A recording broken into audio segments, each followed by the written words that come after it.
வணக்கம். வணக்கம் குழந்தைகளே, பெரியோர்களே, அனைத்து செல்வங்களே, உங்கள் அனைவருக்கும் ஒருத்தரை விடாத உங்கள் அனைவருக்கும் என்னுடைய வணக்கம், வணக்கங்கள். தாத்தா, உங்களால் சும்மா இருக்க முடியலையா? உட்காந்த இடத்துலையே எவ்வளோ நேரம் பேசி நிற்கிறீங்க அப்படின்றீங்களா? ஓகே.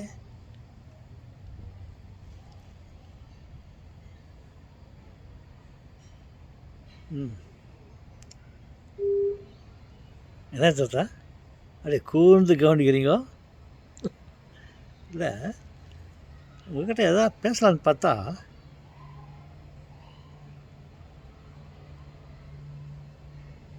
உங்களுக்கு எனக்கு தெரியுதா? அதான் எத்தனை விதமான சவுண்டு, சத்தம். மேலே பார்த்தா ஏரோப்ளேன் சத்தம். நான் சிட்னியில் ஷீஷ்வர் அந்த ஏர்போர்ட் கிட்ட இருக்கிறேன். அதனால் அடிக்கடி ஏரோப்ளேன் போய் நான் வந்துருக்குது அந்த சத்தம்.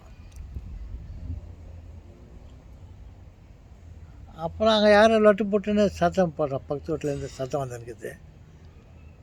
லொட்டு புட்டுனா இல்லை, ஏதோ வீட்டில் ஏதோ வேலை செய்துங்கிறான். இங்கே இருக்கிறவங்களாம் சும்மா இருக்கிறதில்ல. எங்கள் வீட்டில் எதனா ஒன்று பண்ணின்னுப்பாங்க.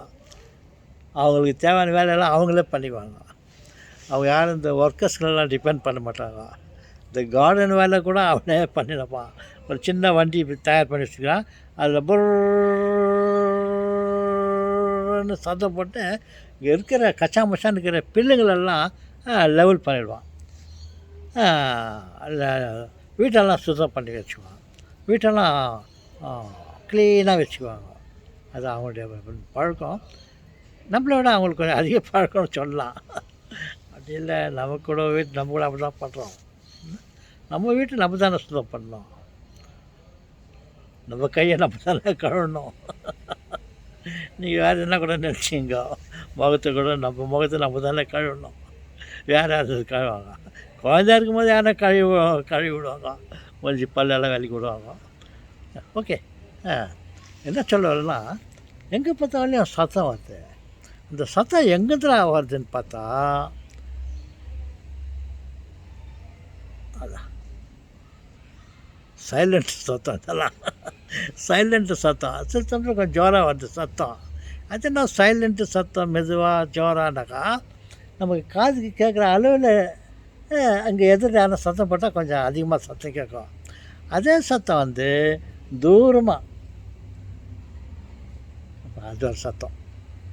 இன்னொரு சத்தம் எங்கே தூரத்தில் ஒரு 4-5 வீட்டுக்கு அண்ணன்ட்ட ஒருத்தர் ஏதோ சத்தம் போட்டான்னா அது மெதுவாக கேட்கும். இன்னும் கொஞ்சம் தூரத்தில், இன்னும் ரொம்ப தூரத்தில் சத்தம் போட்டான்னா அது அவனை தவிர வேறு அவனுக்கு கேட்காது. அவன் போட்ட சத்தம் அவன் வீட்டான் தான் கேட்கும். இங்கே இவ்வளோ தூரத்தில் இருக்கிற எனக்கு கேட்காது. அது என்னடா அது இங்கேருந்து, அதான் யார் சத்தம் போட்டான் பார்த்து. அதான் அப்படி பக்கத்தில் இருக்கிற சத்தம் போட்டால் ஜாஸ்தியாக சத்தமாக கேட்குது. கொஞ்சம் தூரத்தில் சத்தம் போட்டால் கொஞ்சம் மெதுவாக கேட்குது. ரொம்ப தூரத்தில் சத்தம் போட்டால் அவ்வளோதான். அவன் சத்தம் போட்டு கூட பிரயோஜனம் இல்லை. அவன் ஏதாவது அங்கேருந்து ஒரு இம்பார்ட்டண்ட் மெசேஜ், ஒரு செய்தியை நமக்கு சொன்னான்னா கூட நமக்கு கேட்காது. இப்படி தான் இருக்குது கடவுள் படைப்பு. யார் பேசுகிறாங்க பாரு. அங்கே என் வீட்டில் யாரும் பேசுவாங்க, எனக்கு காது கேட்கல. ஓகே, விஷயத்துக்கு வரலாம். அது எப்படி அது சத்தம் போடுறாங்கனாக்கா, ஒரு பொருளை கீழே போட்ட உடனே அந்த இடத்துல அது கீழே விழுந்தோடனே அங்கே அதிர்ச்சி ஏற்படுது. ஒரு கல்லை எடுத்து போட்டோன்னா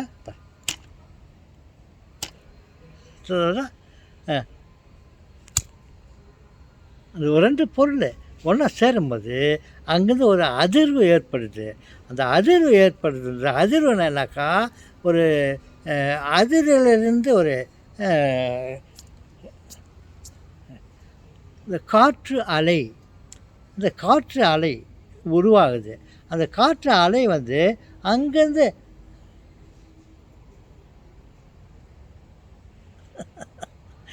அங்கே ஆடிய ஆட்டம் என்ன சொல்லிட்டு பெரிய அலை வந்துட்டு அப்புறம் அப்படியே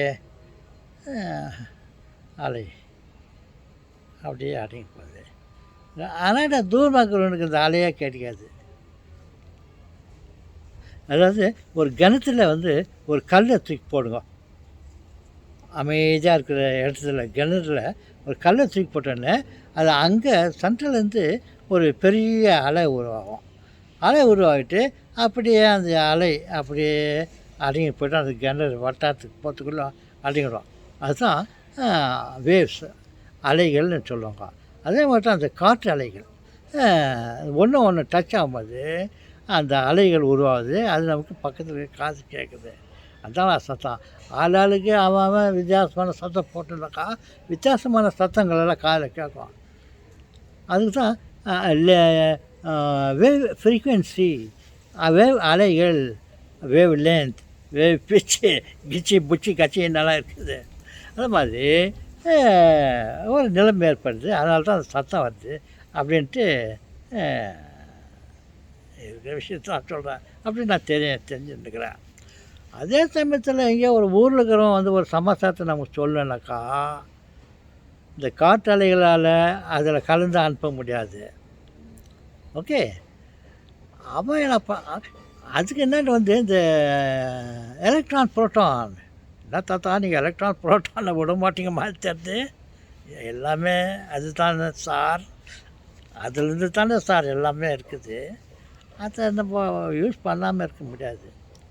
ஓகே, அதனுடைய வேகம் வந்து ரொம்ப வித்தியாசமான வேகம். ஒரு தங்கத்தை எடுத்துங்க, அந்த தங்கத்தில் இருக்குது பாரு எலக்ட்ரான் புரோட்டான், அதனுடைய வேவ் அலைகள் வந்து ரொம்ப ஸ்பீடாக போக வேண்டிய எலக்ட்ரான் புரோட்டான் அது இருக்கிறது என்னவோ ரொம்ப வேகம், ஆட்டம் ஜாஸ்தி. அதுக்கு விட்டா ஓட்டுறோம்.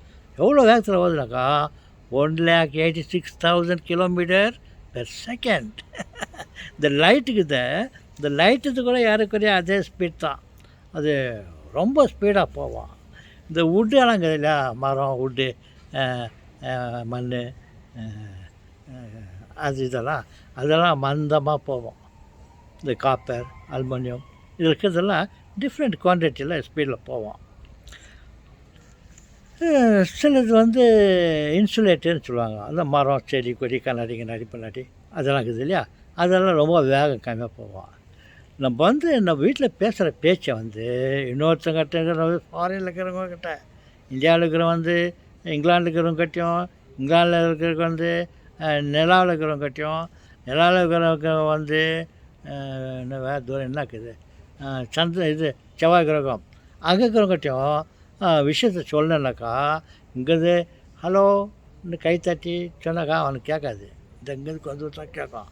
அதை வந்து இந்த எலக்ட்ரான் புரோட்டானுங்க இருக்குது, அது ரொம்ப ஸ்பீடாக ஓடக்கூடியது. அது இந்த நம்ம பேசுகிறத வந்து இந்த எலக்ட்ரான் புரோட்டானுங்குது அதில் கலந்து விட்டுட்டாக்கா அது அவ்வளோ ஸ்பீடாக போகுது பாரு.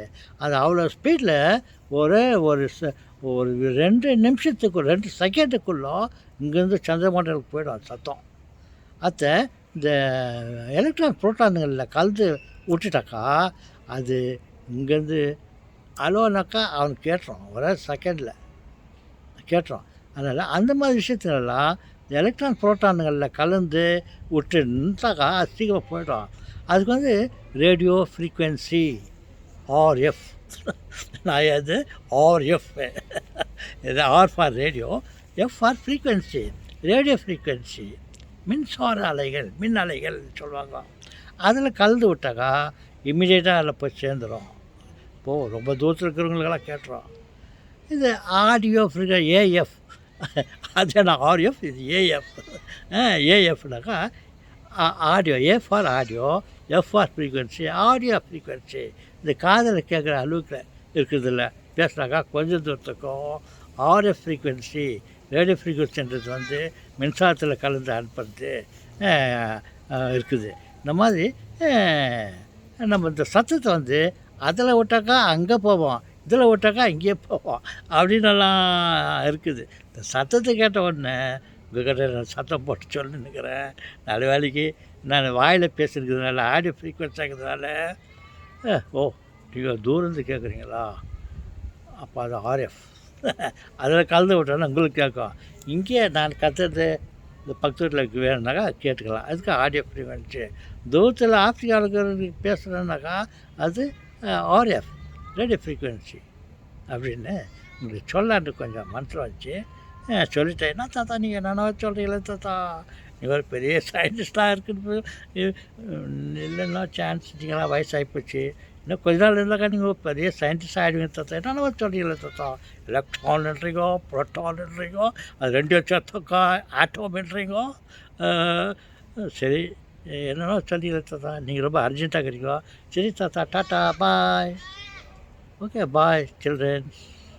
ஓ சில்ட்ரன்ஸா, எஸ் ஓகே வணக்கம்.